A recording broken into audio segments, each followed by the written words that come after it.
नमस्कार दोस्तों, जय हिंद, वंदे मातरम। मैं इंदु स्वागत करती हूँ आप सभी का आपके अपने चैनल आईपी स्टडी पॉइंट पे, जहां आपको तैयारी कराई जा रही है सीटेट 2024 की। आशा करती हूँ आप सभी लोग स्वस्थ होंगे, खुश होंगे, तैयारी को बेहतरीन तरीके से कर रहे होंगे। जिन लोगों ने हमारी पिछली वीडियोस नहीं देखी हैं, तैयारी को और भी बेहतरीन करना चाहते हैं, हमारी प्लेलिस्ट में जा कर के वीडियोस देख सकते हैं, तैयारी बेहतरीन कर सकते हैं। कंटेंट वाइज आपको, टॉपिक वाइज आपको कंटेंट सहित क्वेश्चनायर मिल जाएंगे। प्रीवियस ईयर के प्रैक्टिस सेट भी आपको मिलेंगे हमारे चैनल पे। तो सभी लोग तैयारी करते रहिए, आगे बढ़ते रहिए, जुड़े रहिए हमारे साथ। आज का जो हमारा टॉपिक है अधिगम, learning, which is very very most important topic. इससे हमेशा हर बार एक ना एक क्वेश्चन बनता ही बनता है।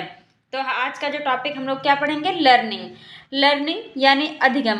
अधिगम का अर्थ क्या होता है, सीखना। हम कोई भी चीज़ जो सीखते रहते हैं, जीवन भर हम लोग कुछ ना कुछ सीखते रहते हैं। जब कोई व्यक्ति को मृत्यु प्राप्त होती है, किसी भी व्यक्ति को कोई मरता है, तो वो मरना सीखता है। आप समझ रहे हैं। तो इसी तरह लर्निंग जो कि जीवन पर्यंत चलती रहती है, एक तरफ से देखा जाए तो। अधिगम का अर्थ क्या है, सीखना मतलब व्यवहार में परिवर्तन।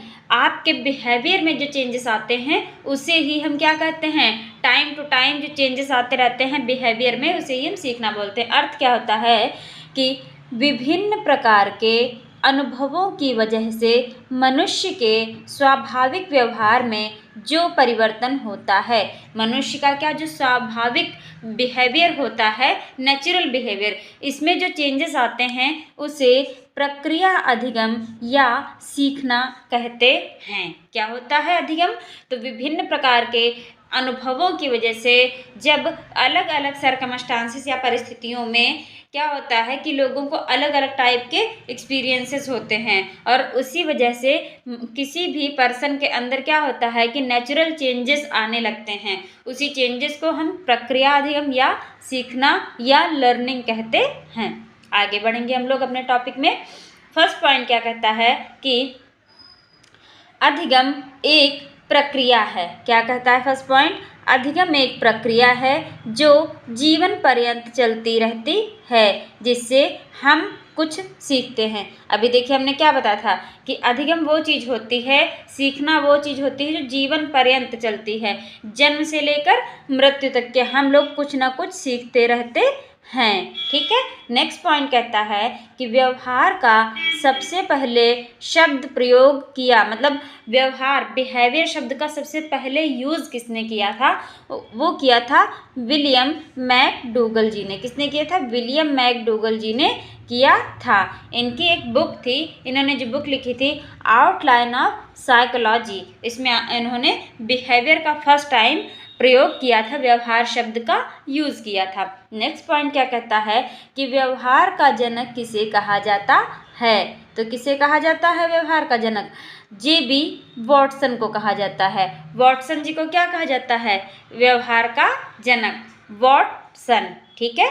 नेक्स्ट पॉइंट पे हम आगे बढ़ते हैं अपने टॉपिक में।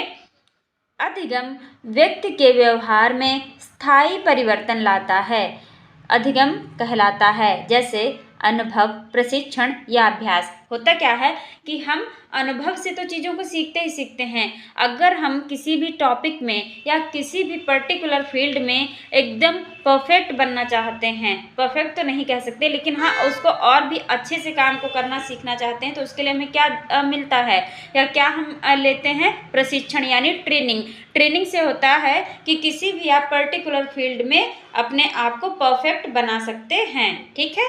और अभ्यास, प्रैक्टिस मेक्स मैन परफेक्ट। अभ्यास क्यों कहा जाता है कि प्रैक्टिस जो होती है वो इंसान को परफेक्ट बनाती है। जितनी ज़्यादा आप प्रैक्टिस करोगे उतना ज़्यादा आपका क्या है, जो है हाथ साफ होता जाएगा, कहा जाता है एक नॉर्मल लैंग्वेज में जो हम लोग कहते हैं। ठीक है, कि किसी भी चीज़ को अगर बार बार हम प्रैक्टिस करते हैं, उस चीज़ का अभ्यास करते हैं, तो वो एकदम हम उसको सीख जाते हैं। फिर उसको हम प्रैक्टिस में जब हमारी आ जाता है तो उसमें मिस्टेक होने के कम चांसेस रहते हैं और वो बहुत अच्छी तरीके से काम हो जाता है। अब हम लोग पढ़ेंगे अधिगम के प्रकार, टाइप ऑफ लर्निंग। अधिगम 3 प्रकार के होते हैं, ज्ञानात्मक, भावात्मक, क्रियात्मक। ठीक है। अब हम तीनों के बारे में पढ़ेंगे।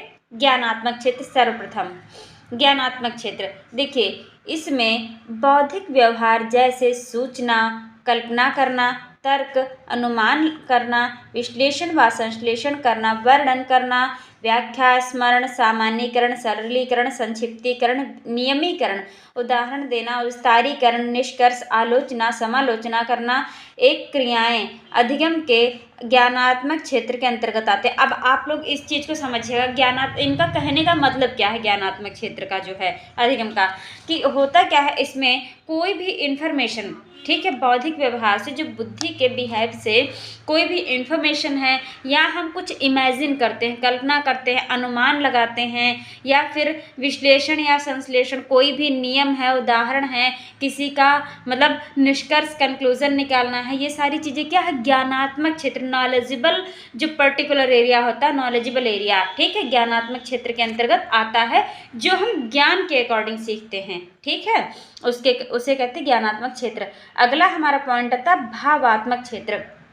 भावात्मक क्षेत्र मीन टू से दैट क्या कहता है कि भाव व भावनाओं से दुखी, सुखी, क्रोध, हर्ष, भय, उदासीन, पसंद नापसंद बताना, रुचि, दृष्टिकोण व मान्यताओं को व्यक्त करना, त्याग व बलिदान की भावना, प्रेम, घृणा भावों की अनुभूति, समय को व्यक्त करना आदि क्रिया, मतलब जिसमें भावनाएं होती हैं। भावनाएं mean to say that emotions, जो कि हम जिन्हें छू या देख नहीं सकते हैं, ठीक है, जैसे कि किसी को गुस्सा आ रहा है तो उसे कोई छू थोड़ी सकता है, मतलब कहने का है कि अगर किसी को क्रोध आ रहा है तो क्रोध वो एक भाव है, एक टाइप का इमोशन है, डर लगता है, डर एक टाइप का इमोशन है, प्रेम, घृणा, त्याग, ये सारी चीज़ें क्या हैं जो हम लोग फीलिंग्स जिन्हें कहते हैं, ये भावात्मक क्षेत्र आता है, जिससे कुछ ना कुछ हम लोगों को सीखना मतलब जो है होल लाइफ में सीखने को कुछ ना कुछ मिलता है, ये है भावात्मक क्षेत्र। नेक्स्ट पॉइंट पे आगे बढ़ते, क्रियात्मक क्षेत्र क्या कहता है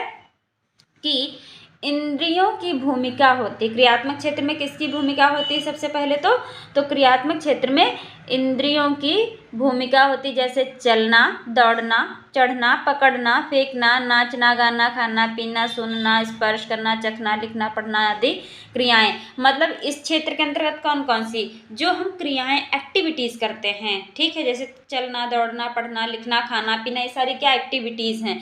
ज्ञानात्मक क्षेत्र में ज्ञान की चीज़ों से जो हमें सीखते हैं उसे ज्ञानात्मक क्षेत्र, ठीक है, और भावात्मक में जो फीलिंग्स से हम चीज़ों को सीखते हैं उसे भावात्मक क्षेत्र।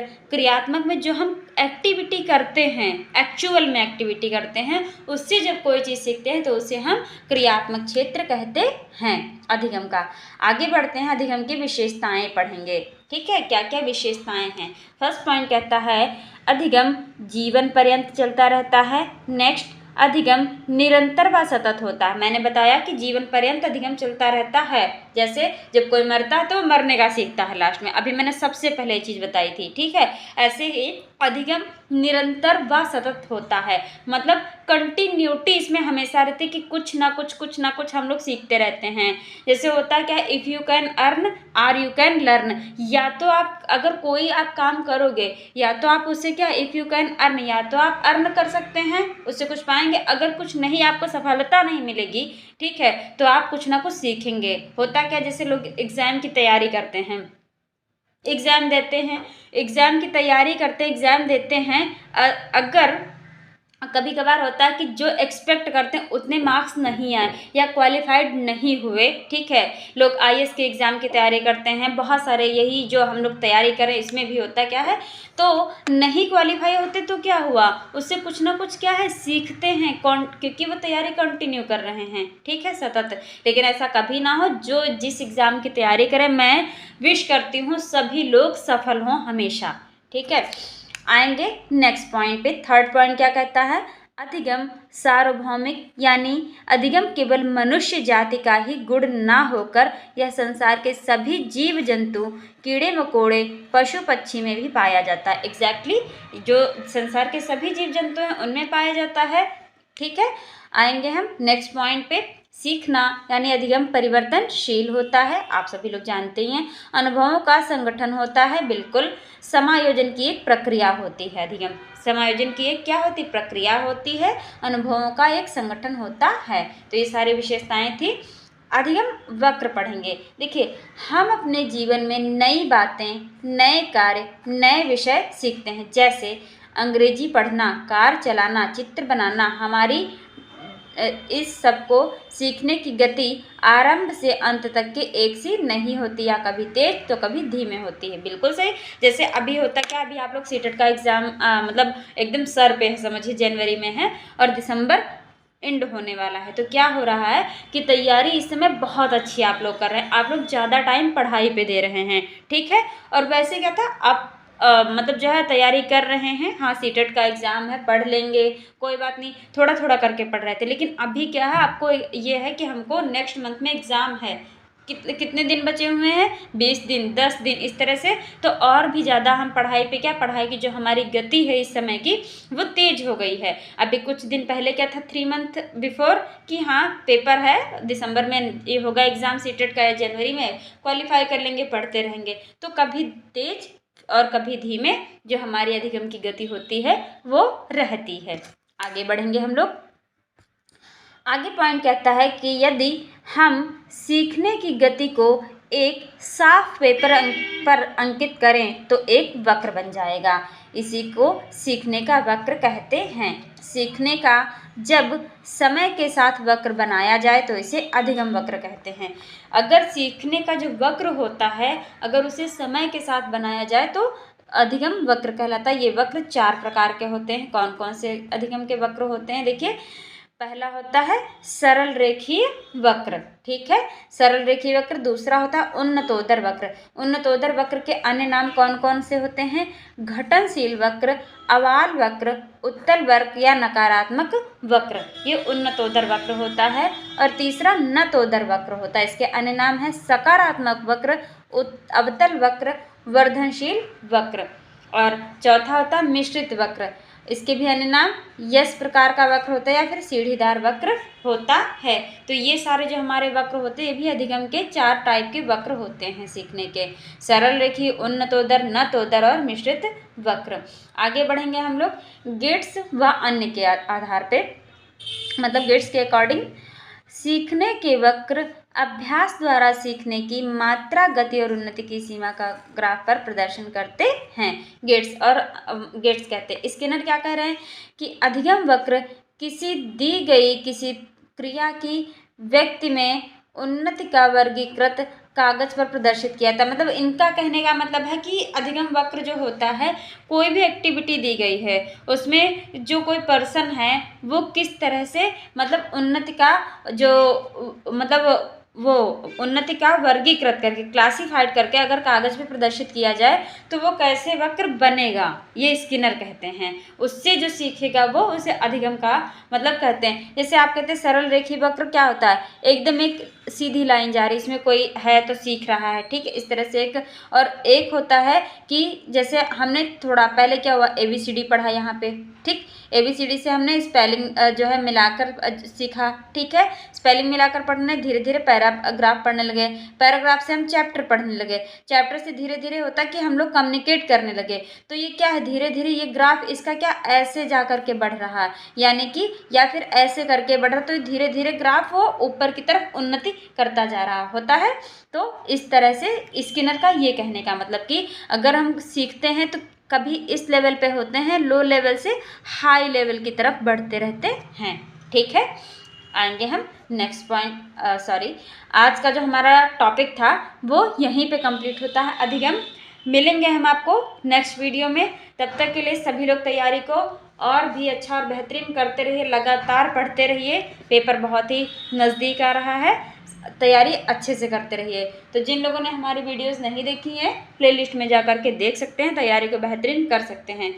मिलेंगे हम आपको नेक्स्ट वीडियो में। तब तक के लिए सभी लोग चैनल को सब्सक्राइब कीजिएगा, वीडियो को लाइक और शेयर कीजिएगा, कमेंट में ज़रूर बताइए कि वीडियो आपको कैसी लगी।